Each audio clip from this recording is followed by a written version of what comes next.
We're good to go. I'm assuming she's on the phone. Excuse me, Trisha.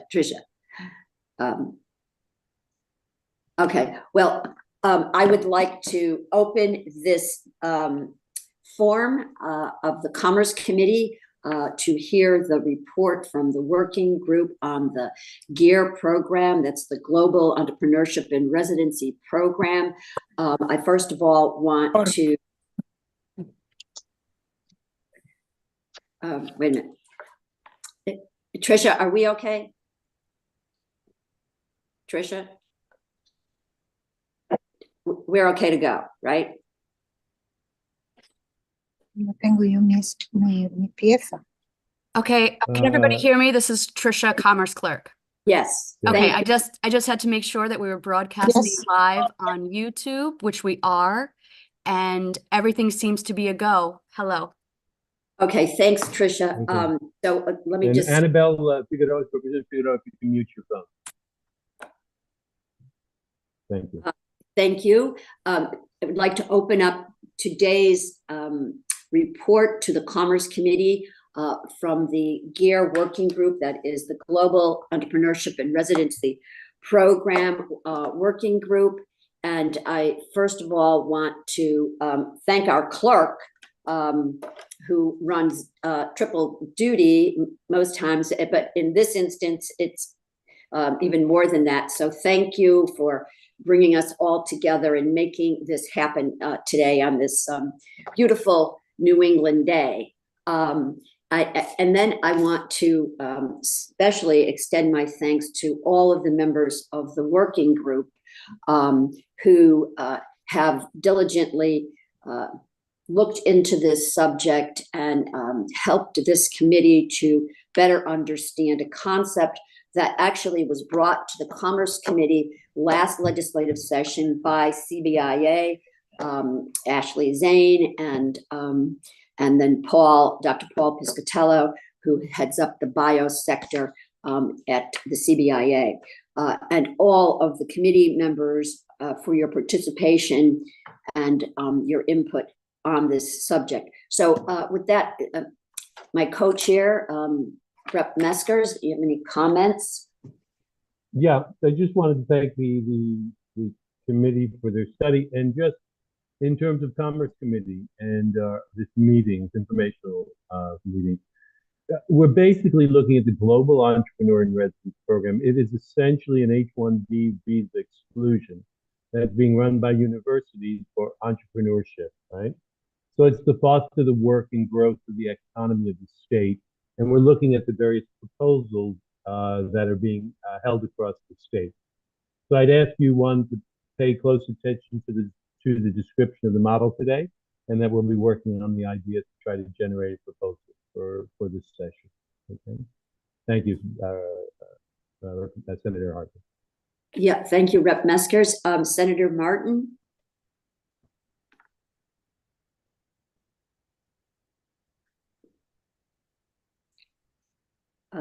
I know Senator Martin was with us. I've got to broadcast you. I don't. Yeah. I don't know. Did we lose him, Trisha? It says he's still here. Okay. Well, he may loop back in with us. And Rep. Harrison, our House ranking member. Good morning, everyone. Glad we could all be here safely on Zoom, and looking forward to hearing the report. I know that we've, spent quite a bit of time this fall in this discussion, and I'm sure everyone's anxious to hear. So thank you. Thank you, Representative Harrison. And so if we don't have Henry at the moment, we will move on to now. Paul, are you the one who have the pleasure of walking us through the report, which, by the way, the committee has been copied on and hopefully has the benefit of? Sure. So yes, I have a copy of the report, and I'm going to turn it over to my co-chair, Ashley Zane, who put together a PowerPoint. So hopefully we can share that screen. So and the PowerPoint is a summary of our report. Thanks, Paul. Oh, yeah. Hopefully everybody can see the screen.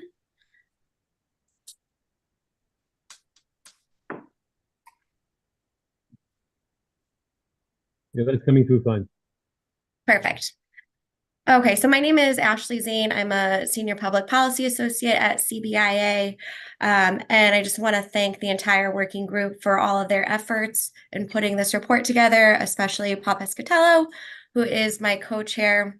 Our working group, just so that the committee knows, was comprised of ourselves, representatives from higher education, the business community, immigration attorneys, OWS. So we had a really great mix of people involved in this process.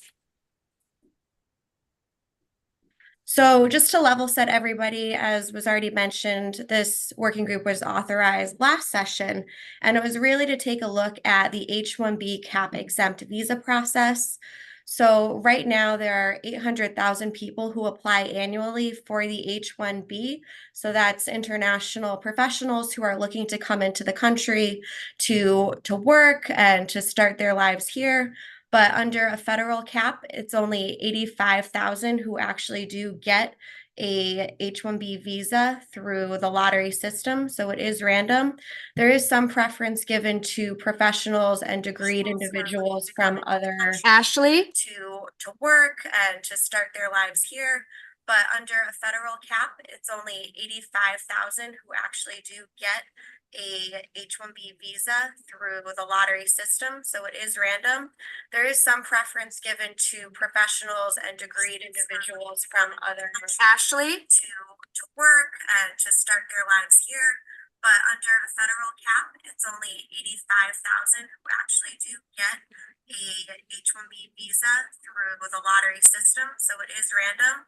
There is some preference given to professionals and degreed individuals from other. Ashley? Is anybody else getting a reefer? I am getting tremendous echo.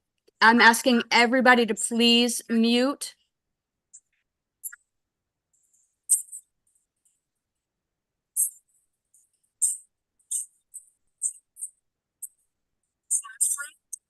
Is anybody else getting a reefer? I am getting tremendous echo. I'm asking everybody to please mute.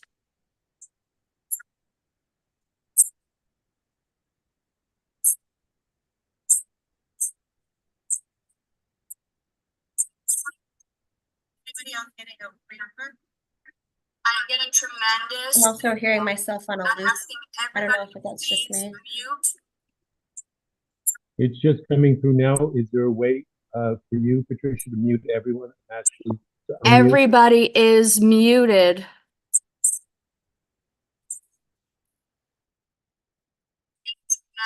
also hearing myself on a loop.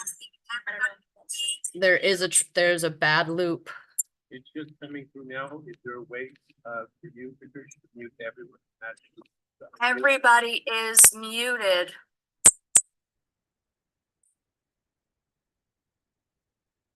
I'm also hearing myself on a loop. There's a bad loop.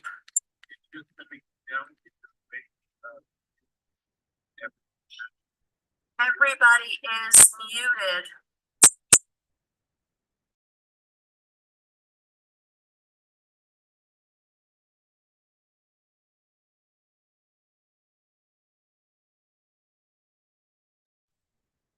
I need tech support at my house.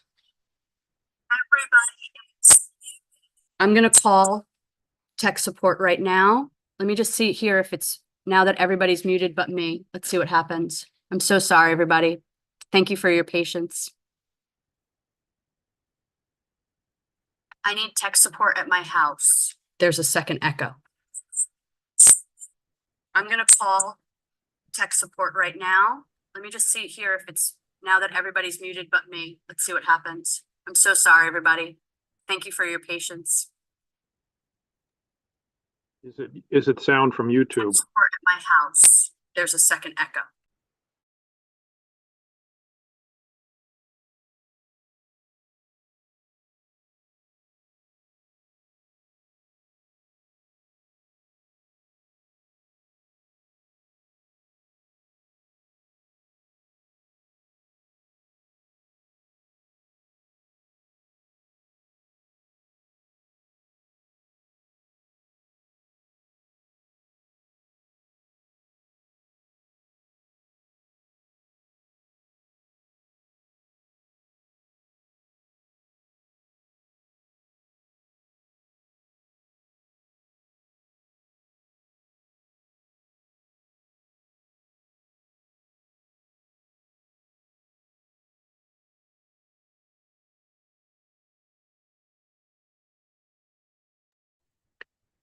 Okay, if we could continue, let's see if that fixed it.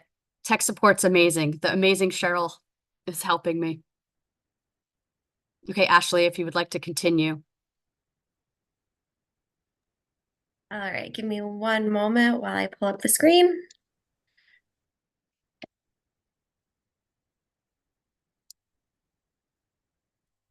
Can everybody see the screen, the slideshow again? Perfect. So as I was saying, the H-1B lottery system is limited for individuals who can actually get that. However, there is a federal exemption that allows for certain systems to be able to circumvent that cap. So those institutions are higher education institutions, nonprofit, and governmental research organizations. So our task was to really take a look at the international pipeline using Massachusetts Global Entrepreneur and Residence Program as a model. Just for the sake of the presentation, we're going to just call it the GEAR model. So we were charged of really trying to figure out which model could be used for Connecticut, and then also identify some challenges and barriers since we are dealing with an issue that's normally regulated by the federal government and not at the state level.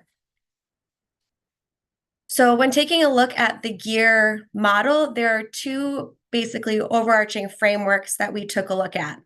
The first model, which is going to be on your left, is only for founders of startup companies. So this is really going to be promoting economic development starting from the ground up.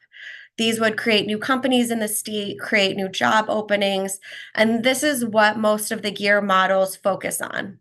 The second model on the right is trying to fill the current open positions that we have in the state, leveraging the H-1 cap exemption. This one is not done in any of the models that we took a look at. So if this is a route that we do decide to go, Connecticut would definitely be a leader in this sphere. What it would do is create concurrent employment for individuals who would fill open positions at current Connecticut-based companies while also working at the universities or a research-based institution, like a nonprofit or a government agency, and provide some sort of benefit. We'll get into this framework a little bit later on. So part of our task was to take a look at all of the models that are out there across the country. And there are 4 models that really stick out and that have had some success: UMass Boston, Babson University, Global Detroit, and Global Cleveland. And within all of these structures, you either are employed by the university or at the university. And both of those come with some pros and challenges, and we'll address those as we go through some of the models. Also, at any point, if any of the working group members have anything to add in or something that they would like to explain a little further, please feel free to just jump in. So starting out with the gold standard for the GEAR model, UMass Boston was created in 2014 under their jobs bill. And again, the goal is to reduce the risk associated with having to enter into that lottery system. You know, if you're looking at the statistics of actually getting the H-1B, it's not great. So this was their way to avert that. Again, you have to provide a benefit to the university in order to be able to have the exemption. So what UMass Boston does is they require their participants to provide 8 hours of employment. This could be lectures, this could be workshops, this could be co-researching with some of their faculty, this could be teaching a course, but again, it needs to provide a benefit to the university. They also have a fee associated with this, so participants pay $32,000 a year. What this covers is the legal and attorney fees for getting the cap exempt visa, and then it also pays their salary at the university. So they're employed by the university, but their fee helps to cover their salary to reduce costs for the institution.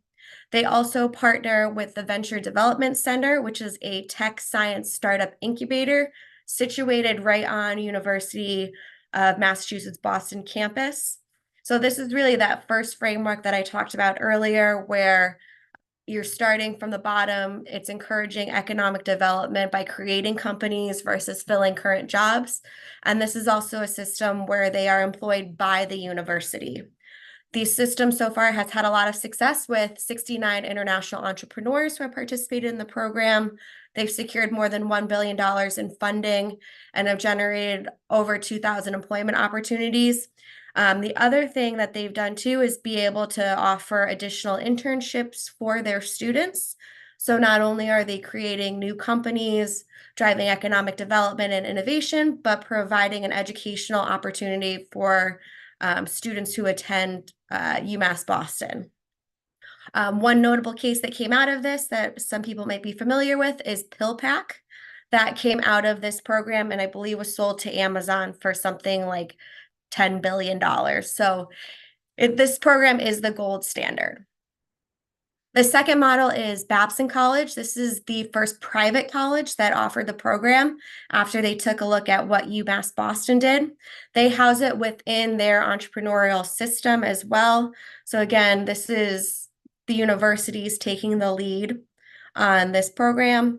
One thing that does differ from many of the other programs that we've seen so far is they have discounted fees for alumni of these institutions. So not only are they recruiting international students, but then they're also encouraging them to continue their entrepreneurial spirit through this program as well. This university also does have a fee, and this is an example where participants operate at the university versus for the university. One thing that their program did note is that they have a higher visa denial rate because of the complexities associated with working at the university versus for the university, but this hasn't stopped them from getting individuals interested in participating. A next model is a little bit different. It's not university so much focused, but it's nonprofit partnership focused. So this is Global Detroit, and they use a series of university and colleges to partner with. They rely very heavily on philanthropic donations, and they also rely heavily on state funding. They received $1 million from their state budget, and after some emails back and forth from their program, they've also secured that for the next budget year. They raised more than $15 million in venture capital and generated more than 50 jobs in Michigan. One challenge that this program has seen is that the universities have difficulty supervising and accepting programs participants because it's a nonprofit focused with a partnership to the universities. The one thing we've seen with the nonprofit model is that they really need to make sure they have deep connections with universities to make sure that this ecosystem is successful. Otherwise, again, we have some issues actually leveraging lab space, materials, internships, etc. And finally, the newest model that's out there, again, it's a nonprofit organization, which was founded in 2011, that then partners with resource centers, lab spaces, universities. They rely very heavily on, again, philanthropic donations, grants. It doesn't look like they have received funding from Ohio State Legislature, but they also do not have a fee for their participants to enter into this program, which you think would be a huge draw. However, to date, they've only graduated one entrepreneur. One of the things that, again, they're having difficulties establishing connections, marketing, getting individuals involved in the program. So that's one thing to really keep in mind when we're thinking about structuring the Connecticut model. I think unlike a lot of these other states, Connecticut has a very close and connected ecosystem. So we can probably override some of these problems that they're having, but we still need to make sure that we're leveraging public-private partnerships in an effective manner. As always, there's going to be some barriers and some opportunities associated with this. One thing that we found is that we are meddling and kind of side-skirting some federal immigration laws to get this done. So the risk tolerance for doing so, especially at the university systems and the colleges, it's not worth necessarily risking their federal funding and their student tuition for this program. So we really need to make sure that we have these bona fide agreements in place that meet federal muster. They also need to make sure that there's appropriate funding associated with the program.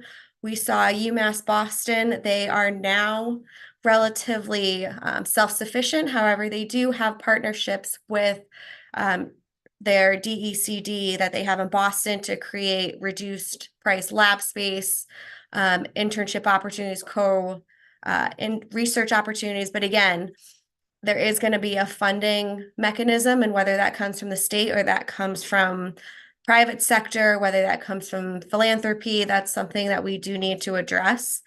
And again, like I said, maintaining program assistance.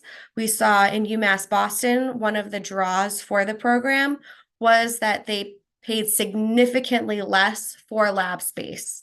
So a lot of the bioscience tech startups, they were interested in getting in this program because it was going to save them money within facility costs. The other thing we have to be super cognizant about is the perception that we're not offering opportunities for US citizens. We do need to make sure that our US students and our US entrepreneurs have similar opportunities, because that is something that comes up as a problem for the federal government. And again, any of the immigration attorneys are more than welcome to hop in and add. However, with all of these barriers, there are opportunities. We think that using our quasi-public entities like Advanced CT or CI to actually start investing and being that venture seed for some of these startups could be a great opportunity. And again, increasing internship opportunities for students at our universities is a huge gain and a huge win for Connecticut economic development. The last thing that we do need to discuss is marketing of the program. As we saw in Detroit, Cleveland, and even Babson, they did need to market significantly. However, UMass Boston, because they use their university system and because it's also Boston and there's a huge demand, they actually spend no marketing dollars to get this through, but we may need to do that. So moving on to recommendations, one thing I want to make very clear is our group did not come to consensus on some items. We do acknowledge that we need some additional time to do some more in-depth study on how to tailor this. We definitely think that Which one are these? These are the involving our quasi-public institutions will be beneficial, and that's something that UMass Boston doesn't quite leverage. But the UMass Boston model is probably the best fit for Connecticut. We also think inventorying assets at the CSCU system would also help to frame the conversation, because this could be, again, that question of, are we employing individuals at the university or by the university? So knowing what options we actually have, especially at our university system, is going to be key to filming and framing our model. The appropriations we're going to need to at least initiate the program. And again, that doesn't need to be fully funded by the state or fully supported by the university. There's a huge opportunity, again, to create that public-private partnership with DECD and the private sector. And then finally, in talking about that second model, of using this program and this pipeline to fill current jobs, we do not recommend using the concurrent employment right now.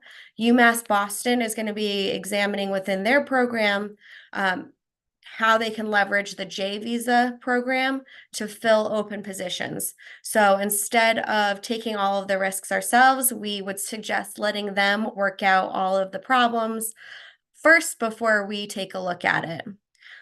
So again, we think that this could be a legislative ask for the next budget cycle, considering appropriations are going to be needed to get this up and running. But again, we do not recommend the concurrent employment. So finally, while this group will be disbanding, there is an appetite, especially on the business side, to continue resolving some of these challenges and working through and engaging in conversations with Advanced CT and other agencies that weren't necessarily included. So with that, we are happy to answer any questions.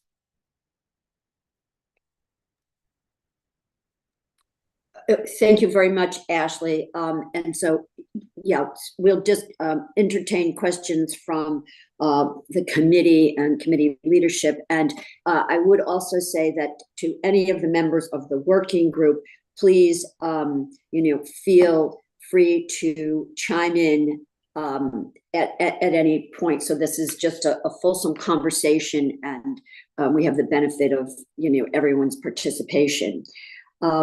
So yes, there are a number of questions that this brings up, and I guess probably the underlining fact is that we recognize that things aren't always as simple as they appear to be. Like, okay, yeah, we'll model on to an existing program. This one happening to be GEAR. Yet this is very instructive, and the takeaway, I think, the most global takeaway is that we haven't dipped our toe in this arena, and that there is value to us continuing to connect and thoroughly exhaust this subject, and also those that have the individual experience and knowledge with it. Just generally, Ashley, if you could, because we, the Commerce Committee, started this off by what overall value is this to the state of Connecticut? And in our initial discussions, it was about trying to fill those high value niche jobs that go unfilled in the state of Connecticut. And can you just, in a couple of sentences, speak to that? Yeah, so I think what we found, unfortunately, is that this system isn't necessarily going to fill current positions. However, it is going to provide the opportunity for startup companies of international students, international professionals to come into the state and build their brand, which could then be sold to many of the Connecticut companies. I'm thinking, the bioscience, biotech industries especially.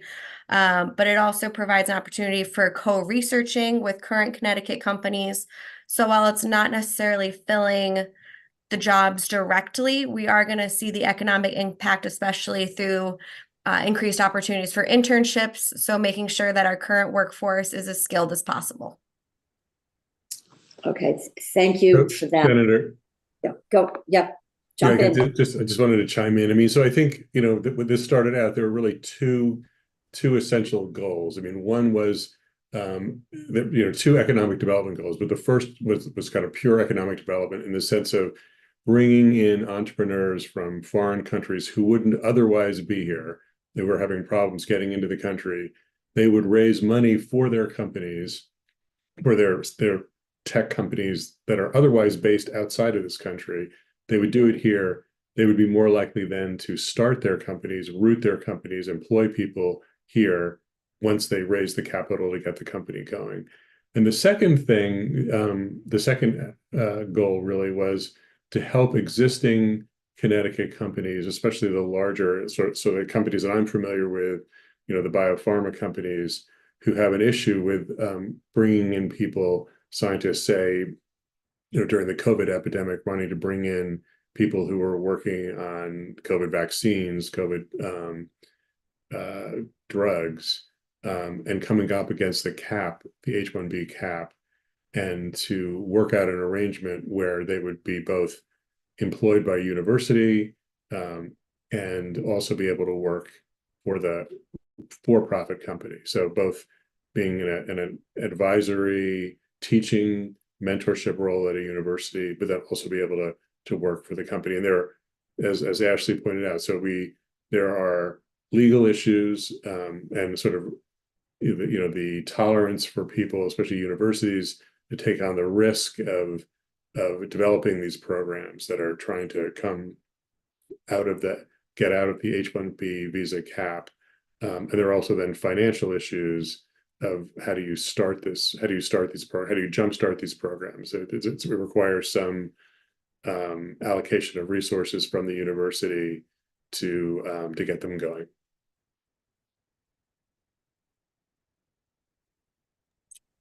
Thank you, Paul. Yes, that's kind of the journey that we embarked on and have been pursuing. Let me just ask one general question, and then we'll hear from our colleagues, and then maybe everyone get through all of their points and their questions. It has been mentioned a number of times as we're going through this that universities can do this now. They can do this now without us having to weigh in any way, shape, or form. Can you speak to that, either of you, or committee members, whomever? Sure, I can start out. I think the biggest problem of actually initiating this program is setting up the funding for it, and then also making sure that there's either agreements, whether they're going to, partner with somebody else to do this, if it's going to be a solo university or if it's going to be a joint initiative. But again, I think that funding question is what is preventing them from just initiating the program now. And so not-for-profits, universities specifically, Ashley, can exercise this exemption. Okay, tell me then, the legal problem is the filing for the H-1B. Is that what it is? And then what is the reluctance of higher education institutions if they can do this right now? Yeah, so I can also let Ray Alexander from UConn also hop in as the university representative. I'm sure she can speak better than I can on some of the issues that they're having legally. But I think they want to make sure that we set up either a framework that would allow the bona fide agreements to meet federal muster, make sure that they have the available funds to make sure they can do compliance, to make sure that while they're responsible for this individual, they're meeting all of the federal requirements and state requirements. So again, I'll kick it over to Ray Alexander from UConn. Thanks, Ashley. I think several people have brought up some of the main concerns that University of Connecticut had in considering some of these models. Like Dana put in the comments, we are actually already doing some of the one of the models, which is the university at employment at the university through our TIP program, where this is lower risk for the university, as she pointed out, because it's the companies that are actually doing the H-1B filing, and they're able to benefit from UConn's cap exempt status because the companies are located at the UConn campus, but UConn is not the actual petitioner for the individual's H-1B visa, and the individuals are not working for the university. But the model of concurrent employment, where the individuals are working at both UConn and for another company, but without that actual company presence on campus, was an area of risk concern. And this goes, I think, to one of the points in the slides, that it might seem like we're sort of using our cap exempt status in a way to sort of skirt the H-1B regulations and the federal cap. And I think maybe there would be a way to implement that model in a really intentional, structured, programmatic way where there's very clear benefit to the university, but then it becomes a resource question. I'm sorry, I have my son right next to me. It becomes a resource issue of who's going to manage that program, how the individuals would be paid by the university. I know UMass had the actual fee system set up, but there's some questions then are, is that being used as sort of a workaround, sort of like a pay for a visa type setup. So there's I think, Ashley, what you were saying, that all of these questions need further exploration, and some institutions might have a higher risk tolerance for certain models than others. But it definitely also becomes a resource question as well. I also wanted to add the Yukon TIP program. This is the model with the employed at the university where Yukon TIP companies are able to benefit from our cap exempt status to have cap exempt H-1Bs for their employees. And I know, I'm not sure how many companies have done this. And I think this is one of the models where UMass was saying that they were looking at using their J1 program to help with some of the visa sponsorship issues, even for those employees. There is some risk to the institution, though, in that model, because it's the university's J1 visa program that's being used to sponsor visas for those employees. So kind of pointing to what Dana said in her comment, I think that J1 visa program is not risk-free. It'll be interesting to see how that plays out, and I'm happy to provide sort of my insight on the use of the J1 program later if there's opportunity to do that.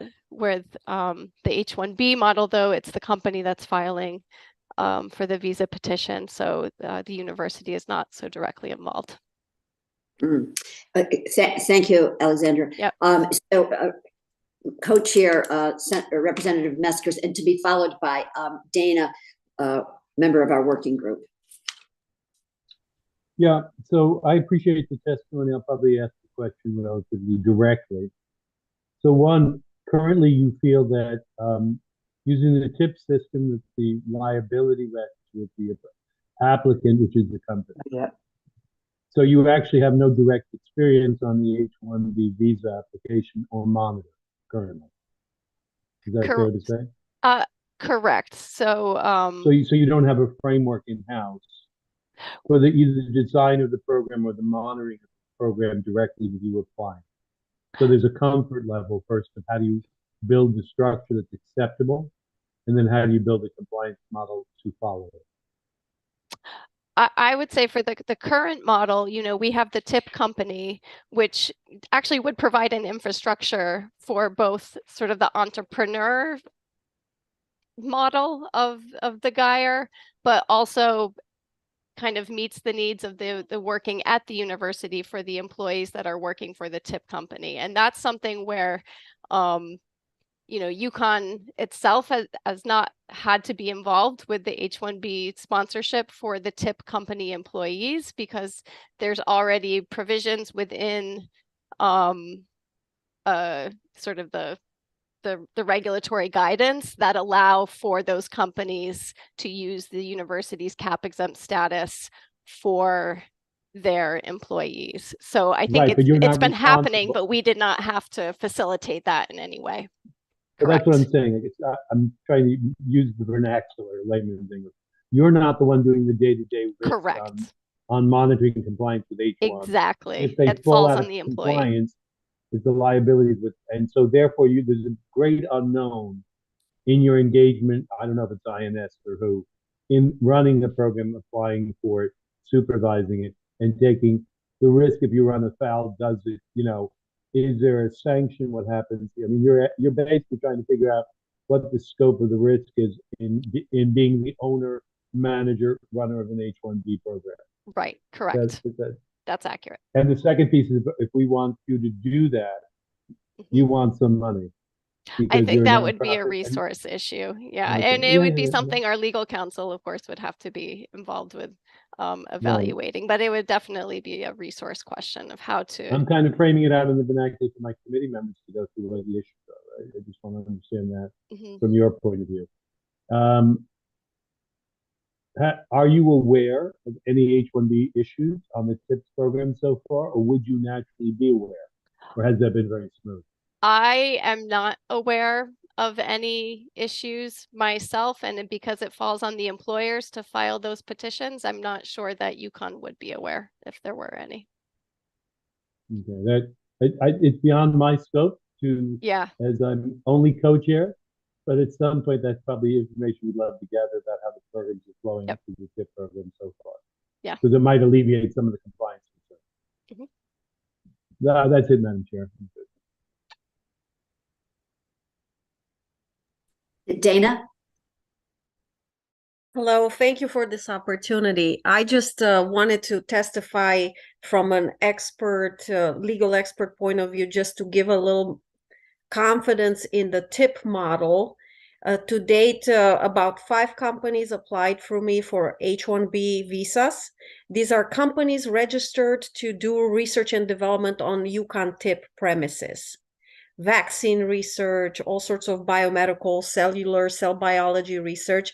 And they are very nicely working with UConn in that they employ UConn interns, they interact with UConn faculty, they do joint programming, they together advance the research mission of UConn. And as such, because all of these companies have employees, scientists, working at university, at UConn TIP, even if not for the university, they're working for the H-1B companies who have an office at UConn TIP. Therefore, they qualify for the H-1B cap exemption. And so far, 100% of our H-1B visas have been approved under this exception. Yes, of course, the government pushes back because with requests for evidence, because they want to make sure you do fit neatly into that exemption. But once we document the case thoroughly, there's no problem at the federal level being accepted for the H-1B exemption. And so far, 100% were accepted. So obviously, it depends on every company and how interactive they are with UConn, how much they advance the research mission of UConn. But I have to believe that anybody who registers an office at UConn TIP would be eligible for this type of exemption. UConn TIP exists already without any immigration lawyer ever getting involved in its formation. It just happened organically and naturally in the state of Connecticut because universities and private industries decided to cooperate on research and development projects. Like UConn TIP, this model could be reproduced statewide at every university who wants to add its own flavor. If it's not research and development, it's advanced manufacturing, it's climate change, it's quantum computing. You pick a flavor and you do a university meets private industry affiliation or H-1B cap exempt zone on university premises.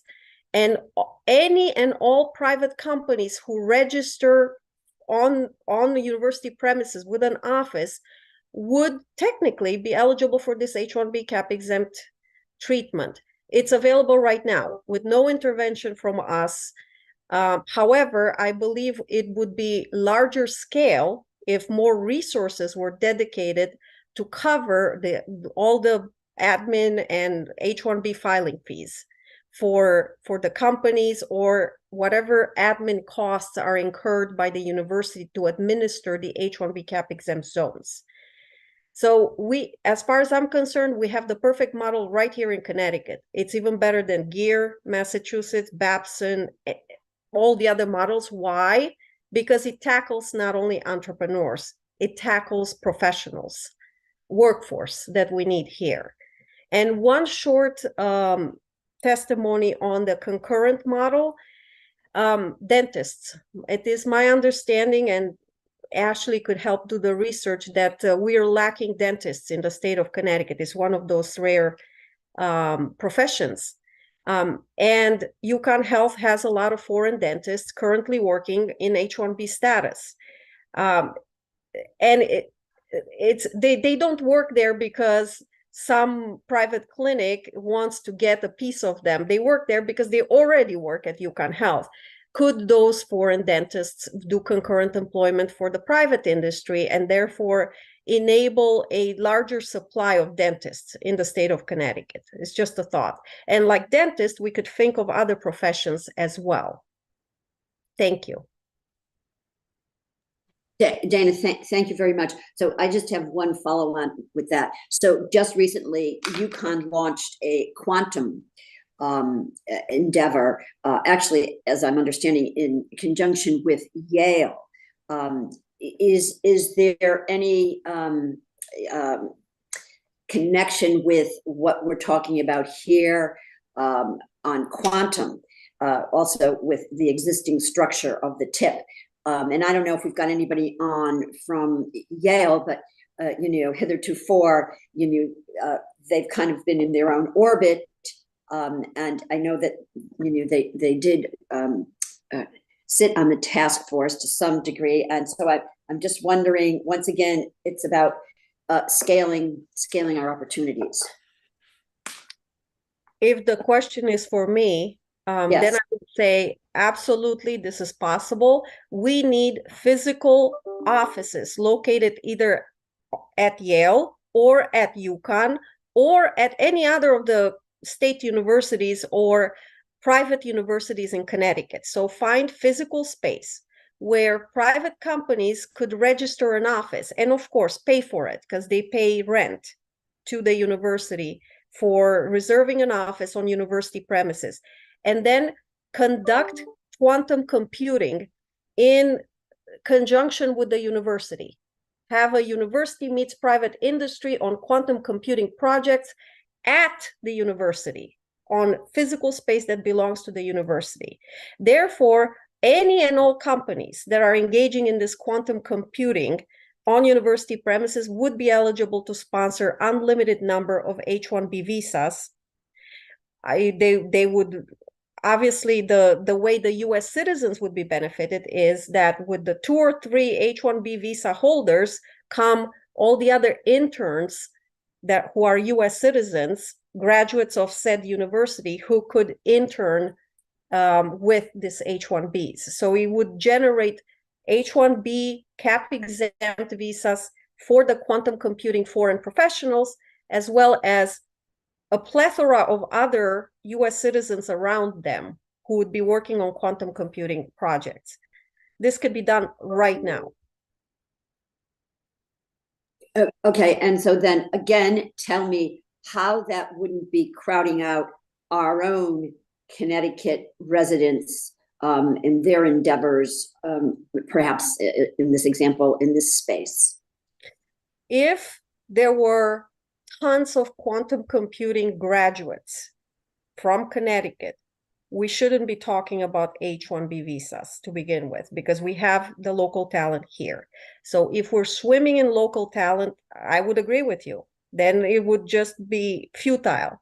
If, however, the research shows us that there's just not enough US citizens graduating in quantum computing and other STEM fields, then we should be talking more seriously about H-1B visas for foreign graduates of Connecticut universities who should be getting these H-1B visas, and around them there would be other US professionals, maybe not in quantum computing, but in adjacent fields that would be employed with them. One highly skilled H-1B visa applicant would generate a lot of adjacent US citizen jobs. And that's the way we need to think of the model. Evidently, we only want to do this model in occupations where we find that domestic talent is scarce. I get that point. We don't want to duplicate domestic talent. We just want to supplement. Right, get it. And so to that point, it's safe to say that we have a dearth of graduates in this instance, we're talking quantum. We can't produce enough. Right. So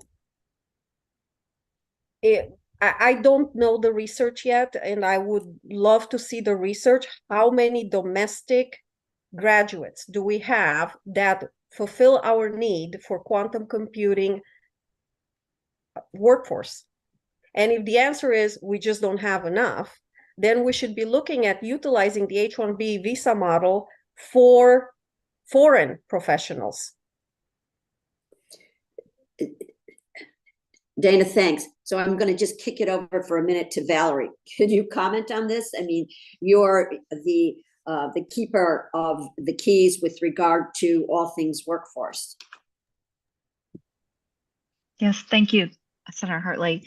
I absolutely agree. I mean, we do have a shortage in some of our universities of these high-tech jobs, our students. So building out that opportunity for our universities to expand their programming and bring in more Connecticut and US residents into their programs would be beneficial. But as Dana mentioned, that gap is important that we fulfill. And we know things like the pharmaceutical and bioscience industries in Connecticut are lacking talent at the highest level. And with all of the changes that are coming with quantum and AI, I think we have another opportunity to really address that talent shortage. Thank you, Kelly. Hey, Jen, welcome to the conversation. Thanks. I sit on the Quantum CT Workforce Subcommittee, and I just want to say, to Dana's point, I think we don't really know, Senator, what the workforce pipeline is going to need for quantum. I think that's part of what the group is trying to figure out, assess right now. And as the technology evolves, I think it will probably be somewhat slow going, right, to fill out those needs, because there's just going to be a lag in terms of as technology unfolds, companies learn how to use it, then we're going to develop the workforce to respond accordingly and leverage that technology. So something like this could be helpful in terms of stopgap, Senator, while we're trying to build the workforce as the technology is evolving so quickly. But Kelly and I and other industry leaders have been talking about the need, honestly, to invest in our tech talent workforce, specifically, Senator, leveraging all of our colleges and universities. And I think quantum, AI, plus advanced manufacturing are all coming to you and saying we can't find the workforce that we need, and something probably needs to be done locally, as well as, you know, leveraging international resources as well. Yeah, and so that's kind of a here and now, Jen, as opposed to we don't really know what quantum needs are going to be. Right. I think the workforce group is trying to figure out the assessment, Senator, on the quantum, but building a base of tech workers right now to anticipate those needs is probably, to your point, like where we need to start. The now, as opposed to the to be determined. Right. Yeah, I get it. Any other hands raised that I'm missing at this point? And other comments from our committee members or even workforce members? I'll have a comment if I might, Chair. Yeah. I think there's a couple of things we need to flesh out, obviously, from the discussion, the framework we want to look at going forward. I want to delve further into the tips and to see why I'm only hearing 5 companies and what we're doing with tips, given the branches in our university system in the public sector. I want to see what the private sector is thinking about that as well, because hat in hand with building out our tech workforce is building out the research at the graduate level or postgraduate level for entrepreneurs and getting our budding young students involved as interns in those research projects. It kind of there's a whole network or architecture we need to build out, and I don't think all of it is sequential. I think some of it can happen concomitantly, and that would be to look at the TIPS program and potentially having further conversations. I think the university needs to get comfortable with the TIPS program vis-a-vis the application and work process and the response to the federal government for the monitoring and control, because we'll need guidance as to what they think they might need in the way of funding, because I know they always like funding, and I always try to figure out how much that means. So I think the question of what monitoring what nature of monitoring means, you really, I guess the companies that are using your platform and taking the liability, you need to get comfortable with what that means. And maybe they work history at Amherst, right? UMass, that's doing the work. The woman who spoke with us about where they, and if the comfort level exists, what kind of monitoring levels do you need? So those are worthwhile. Because I'm not sure if you're concerned about falling off the federal track on funding for scholarships, et cetera, I'm not sure that's a real or imagined risk versus a sanction on a particular program that doesn't follow the H-1B process, or that your agreement is shaky. But I would think if you cleared the agreement with Immigration Naturalization for the H-1B exemption, that the monitoring, probably the structure, is pretty delineated in the agreement and probably is not onerous. I don't know that. But those are the kinds of questions, what's going on with TIPS. The fact that they're taking all the risk, I think the universities want to grow in this space, whether it be through TIPS or what we're suggesting, particularly the public. And the public universities is what I'm addressing directly because they're the ones who are funding a good portion for, I think, a large portion of your activities. So we'd like to make sure that we can do something that grows the state's economy in this vein or in this avenue. So we're asking for your help there. On the private side, we want to have that same dialogue, but it's at some level more collegial because I'm not funding you, at least not at the same level. Right? Those are my comments. I'll turn it back to the chair. Thanks, Steve. So I have just one kind of basic question here. You get an individual goes through the process, gets the H-1B visa. How long is that good for?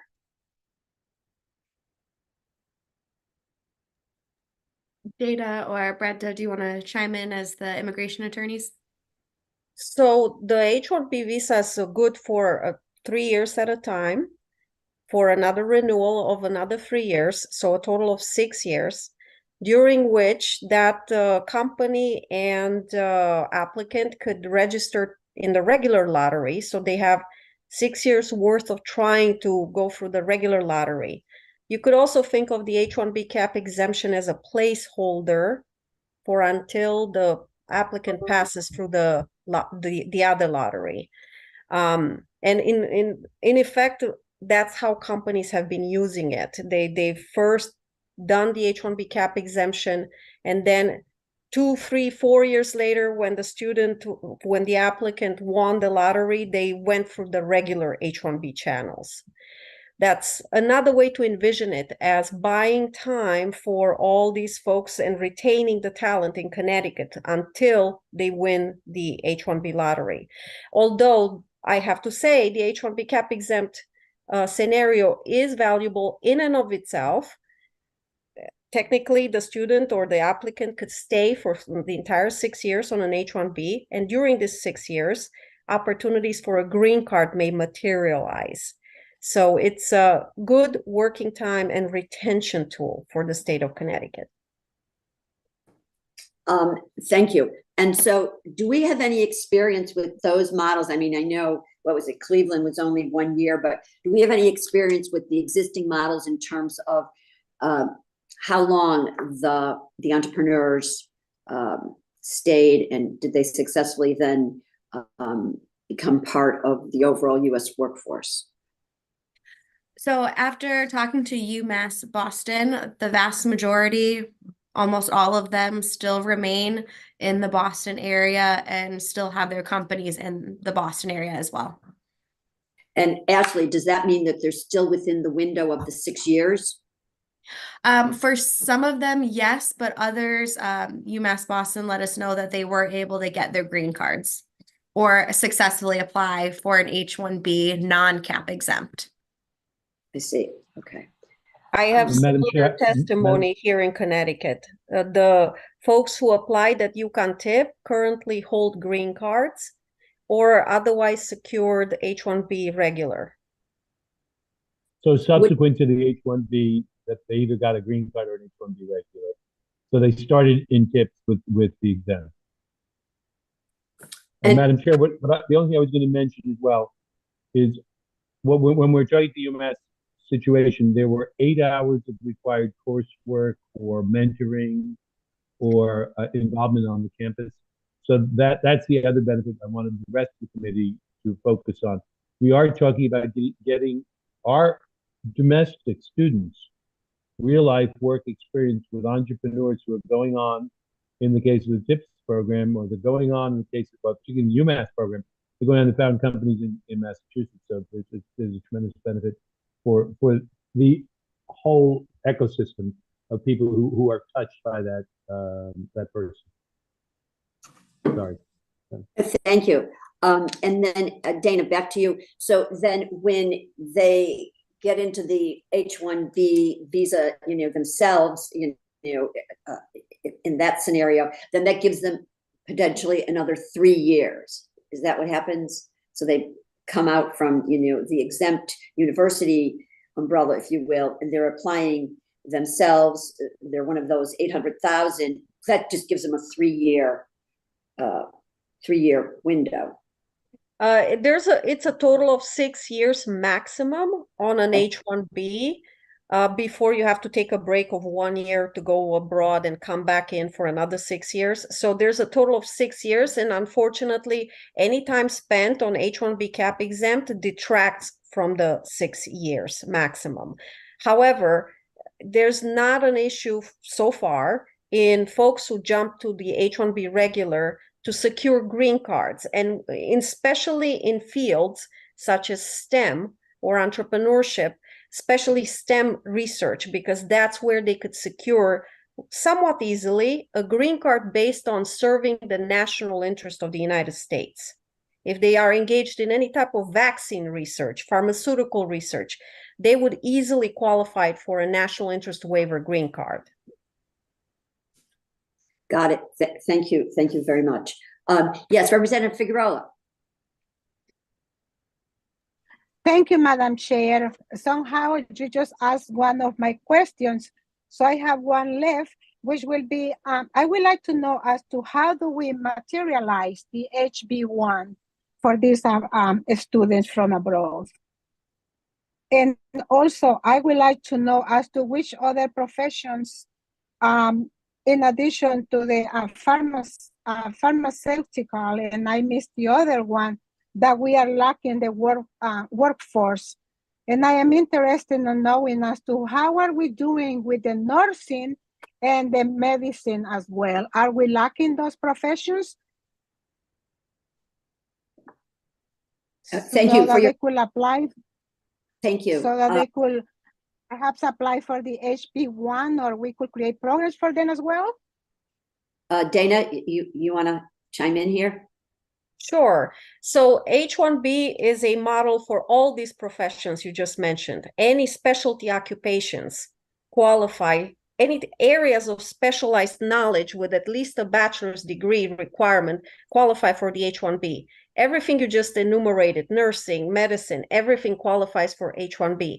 The treatment of nurses and doctors, physicians, is a little different because they're subjected to different rules than everything you've heard here. It's different in the sense that in order to even get to an H-1B, foreign medical graduates usually need a J1 Conrad waiver. And it's a complicated notion that I'm not going to bother you with here.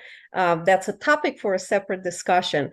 But yes, we could enable more quantum computing nurses and other folks who are not foreign medical graduates through the H-1B cap exempt model.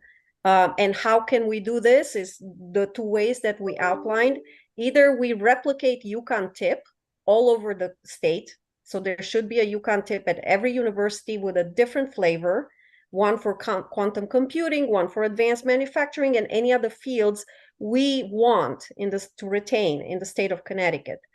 Or we could do the concurrent employment model where the applicant works part-time, bona fide for a university, and the rest of the time for private industry on an H-1B visa. These are the two ways in which we could make this happen.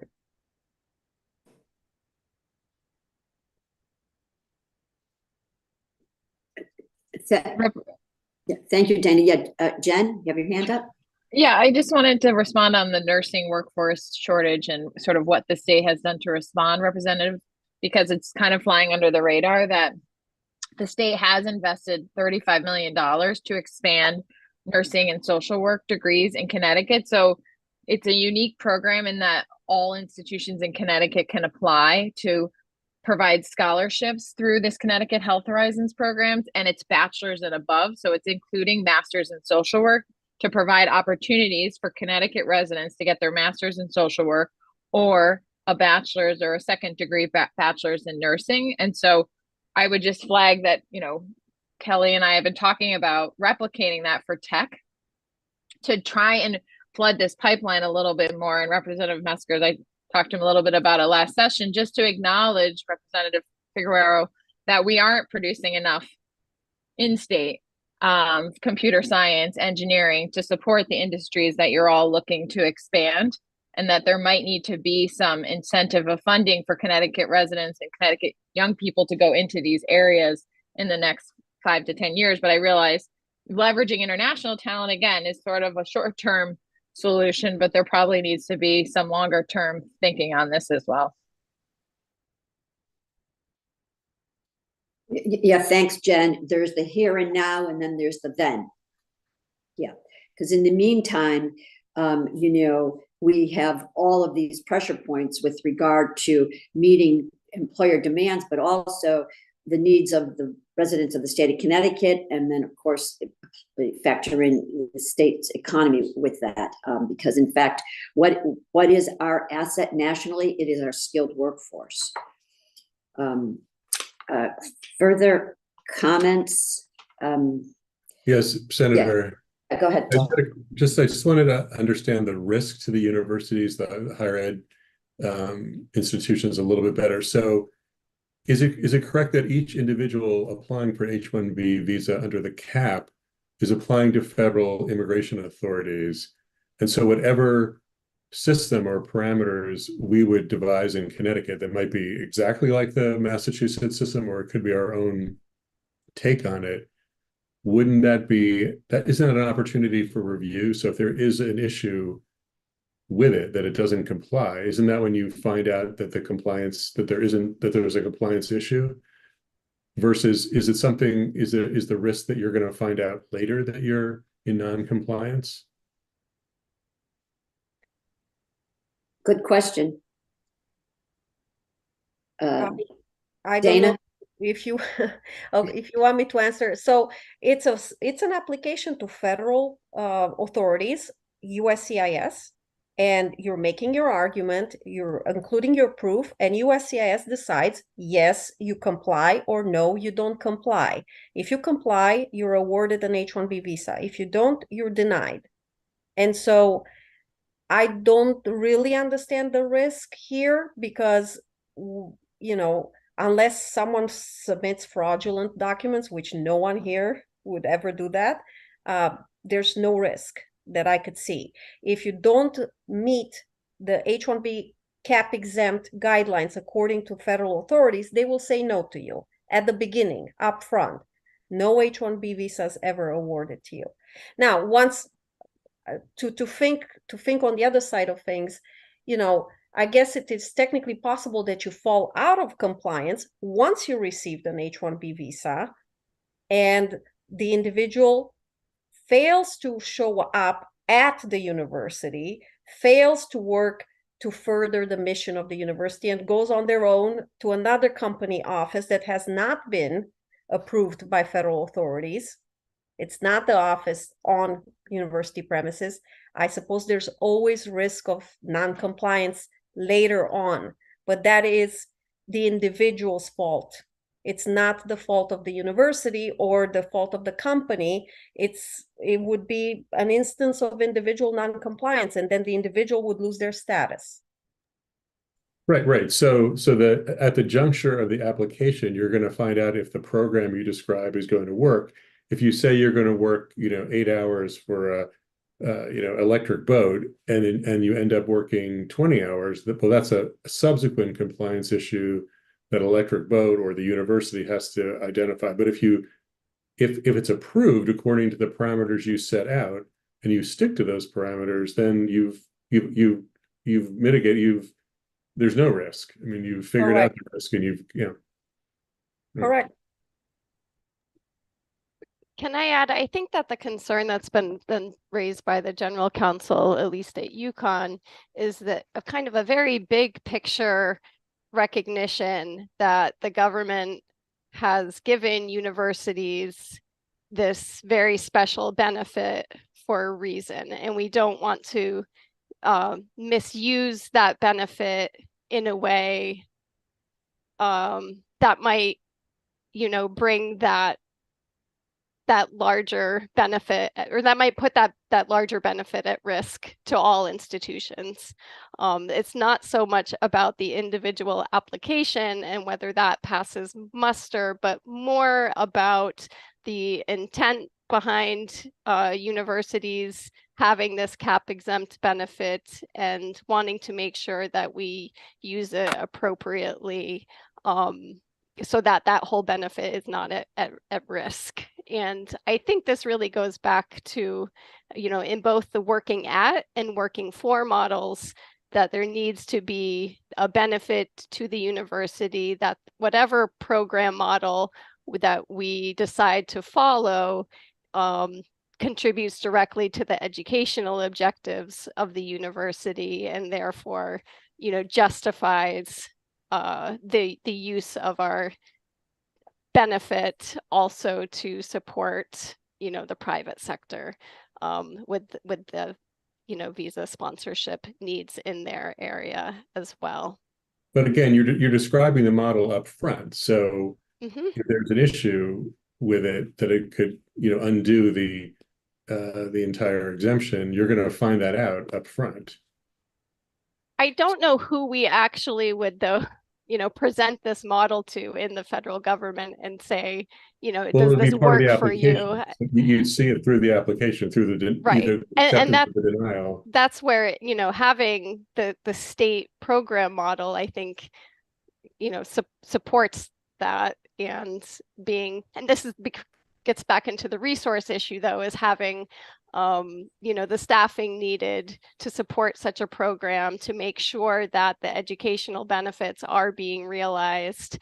That's what I was really getting at earlier with, the resource issue, just to make sure that the program is being implemented in a responsible way, so that the university and the companies involved are both benefiting, but that these educational objectives, by having the employees and the companies be sites for internships and mentoring for students, to make sure that those connections and benefits are realized. That's what's key, and that's where having this, structured as a very intentional program, I think helps to support that, so that there is less risk to the university.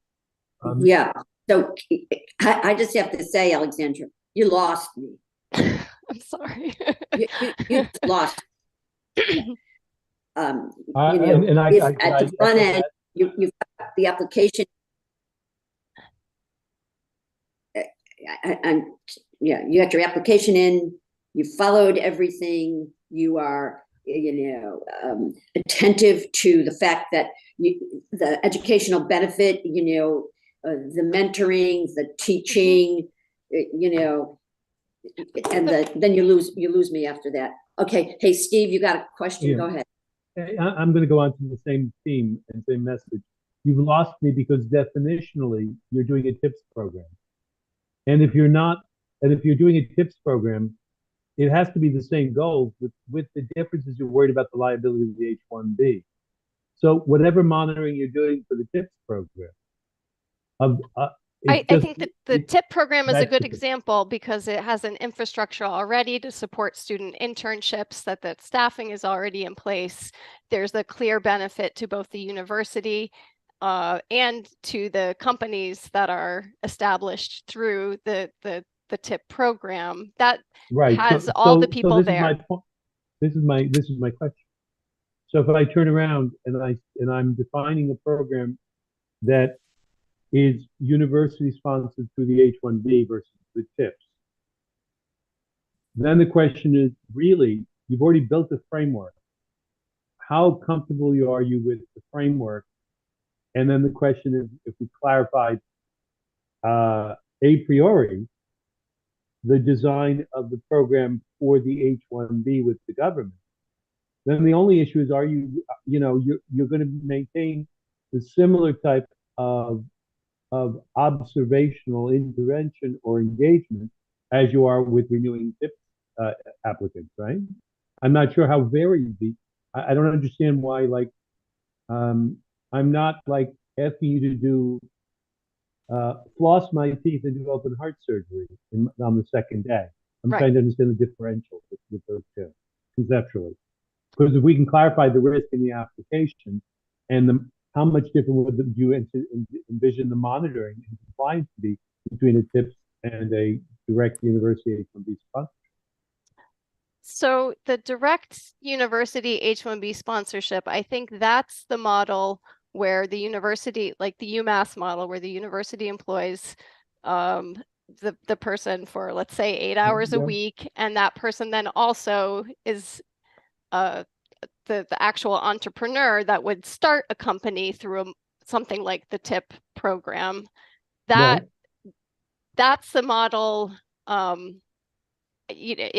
It may be doable. I think one thing that the UMass person said that was very enlightening was that the most difficult part was sort of following up with those entrepreneurs to make sure that they were doing the work to support UMass. I don't know what the exact examples were. Yeah, no, but I heard that. Yeah, heard that. But that's a compliance issue, and that's a question of whether or not you have liability if there's a lack of compliance, right?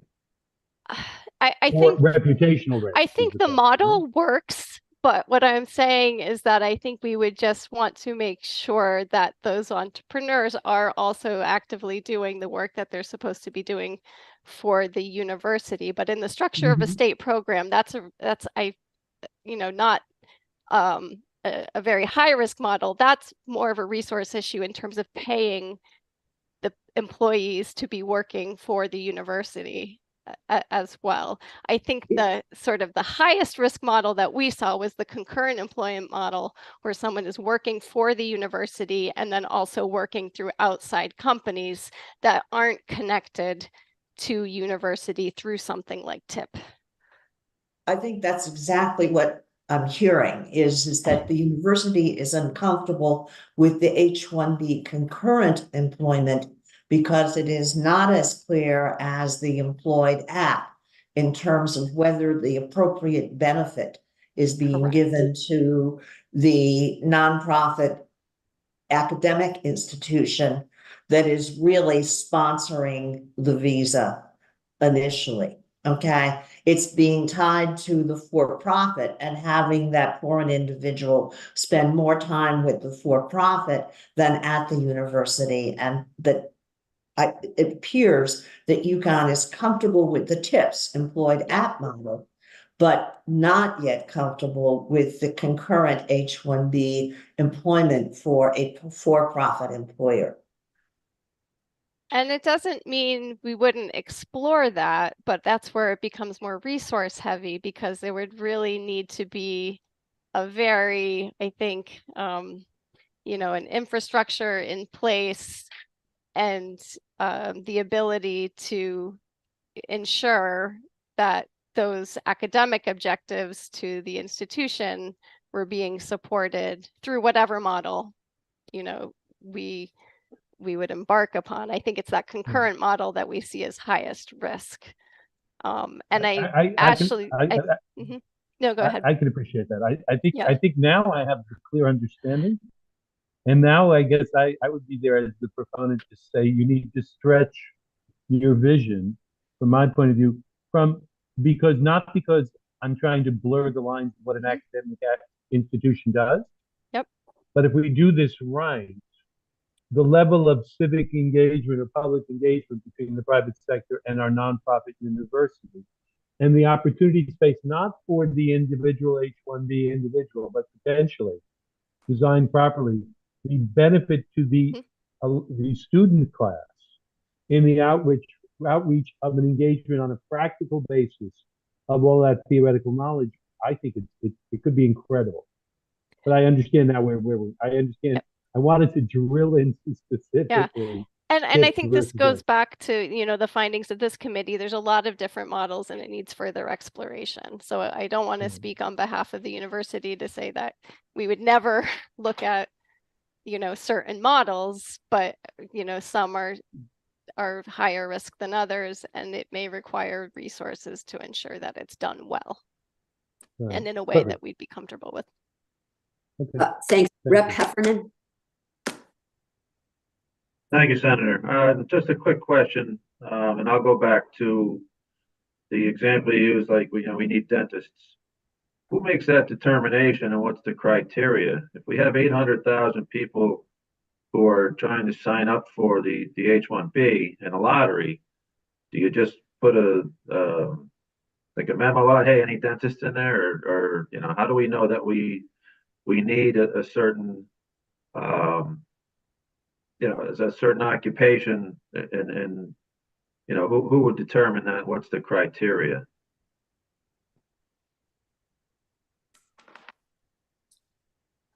So I might kick this over to Kelly.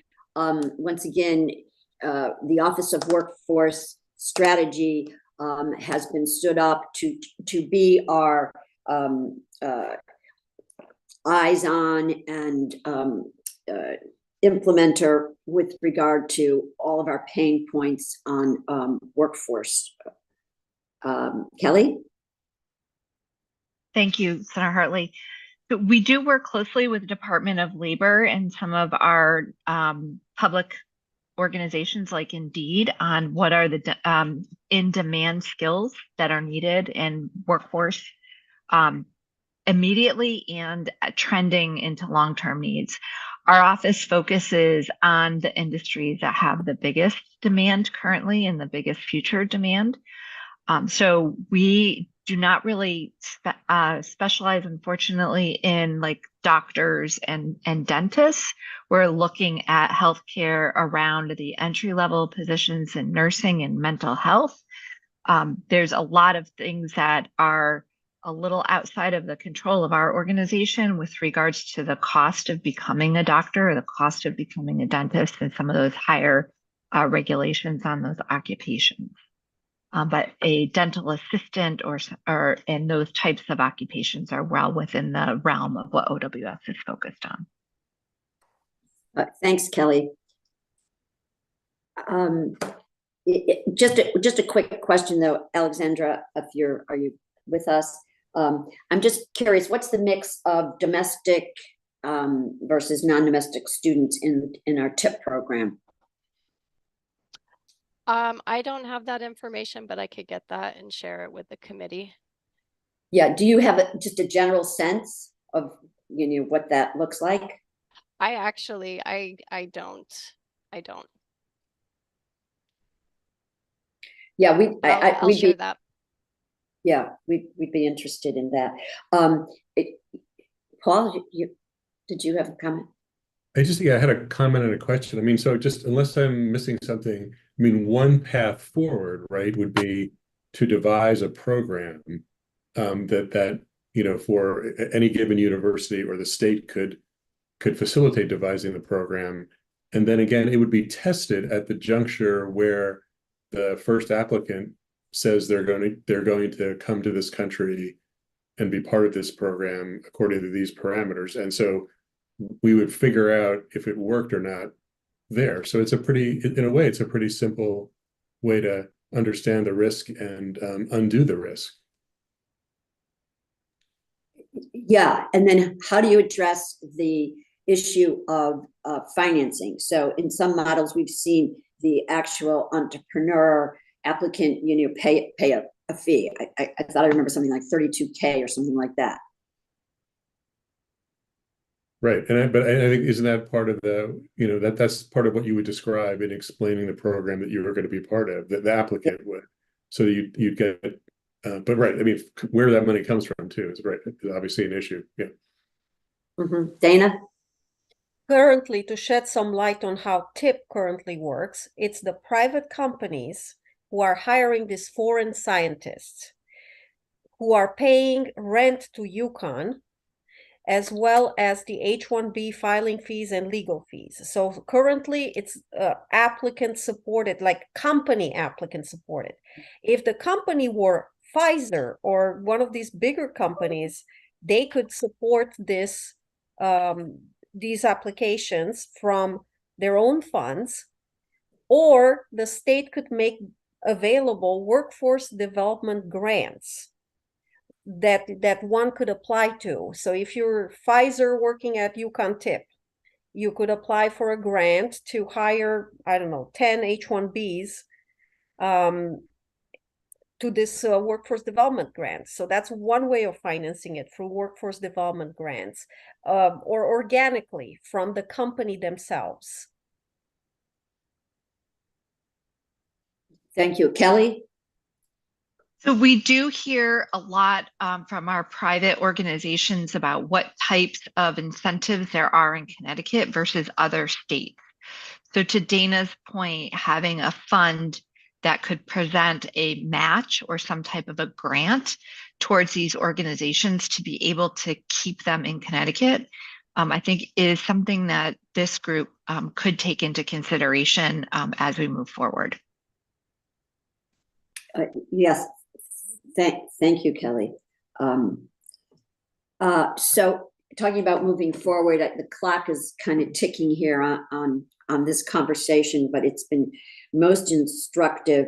And so I guess one other question I had was, because we're talking about, this startup and this entrepreneurial space, and I know because it was a very limited time frame that you had, you didn't have an opportunity to, for example, reach out to CI or Advanced CT, and do you see any opportunities there?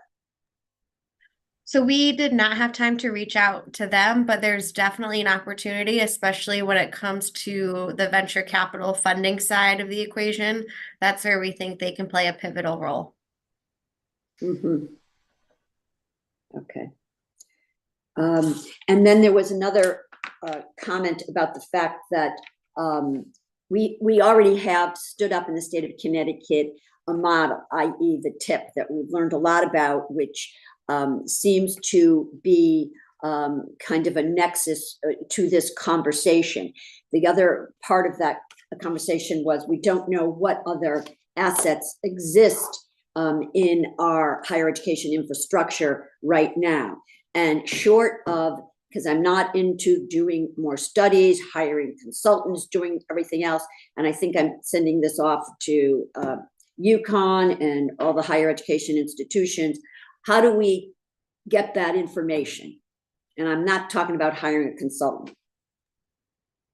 I couldn't help but to listen to the president, Terrence Chang, the president of the state colleges. He offered cheap real estate on his campuses. So one could focus on that cheap real estate on state colleges and see what type of university meets private industry H-1B cap exempt zones could be built there inexpensively on different flavors that we need in the state, quantum computing, etc. So I would reach out to Terrence Chang. Okay, thank you. Yeah, Kelly? We could potentially send out a survey to our higher education institutions, is something that I could work on with Jen. That would be immensely helpful. And Kelly, what are we contemplating in terms of, the time frame? I mean, email is a blessing, just like Zoom. Yeah, I think it's just a matter of making sure that we have the right survey questions, and then I can work with Jen on the email list as to who they should go out with. And I would say within a month, we should be able to get a survey out and completed. Jen, I'm not speaking for you, so yeah, I mean, please chime in. The session's so short, Senator, I realize maybe 2 weeks, but we just need help, Ashley and Dana, with the questions and others that we're not the experts on the issue. So happy to help. So then, as we think about next steps, yeah, I'm going to be ever grateful to all of you to kind of expedite is to the extent that you can. I get it, Jen, but you know what? Tick, tick, tick. You know how the state government is. I'm so tired of watching the paint dry. So if you guys can get that questionnaire out, you would be our heroes. We would take out ads talking about our heroes. So that would be great.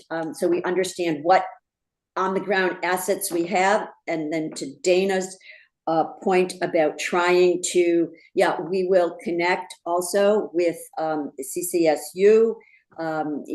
There's obviously a challenge there with regard to enrollments and so forth. And yes, Alexandra, we've got the TIP model, and let's scale off of this, because this is not going to be another study put on a shelf. I have no more room on my shelves. Comments from one and all, please. Yeah, Steve?